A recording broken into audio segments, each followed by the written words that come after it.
இன்னைக்கு ஒரு கதை. ஒரு மனிதன் தினமும் கோயிலுக்கு போவான், விளக்கு ஏற்றுவான், மணி அடிப்பான். ஆனா அவன் மனசுக்குள்ள அமைதி வராது. ஒரு நாள் களைச்சு போய் ஒரு மரத்தடியில் உட்கார்றான். அப்போ ஒரு ஏழை குழந்தை தண்ணீர் கேக்குது. அவன் தண்ணீர் கொடுக்கிறான். ஒரு மூதாட்டி உதவி கேட்கிறாள். அவன் உதவி செய்கிறான். அந்த நேரம் அவன் மனசுக்குள்ள அமைதி பெருகுது. அப்போதுதான் அவன் புரிஞ்சு கொள்கிறான், கடவுள் கோயிலுக்குள்ள மட்டும் இல்ல, என் மனசுக்குள்ள இருக்காரு.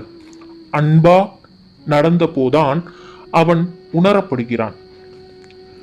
அந்த நாள்ல இருந்து அவன் அன்போடு வாழ்கிறான், பண்போடு நடக்கிறான்.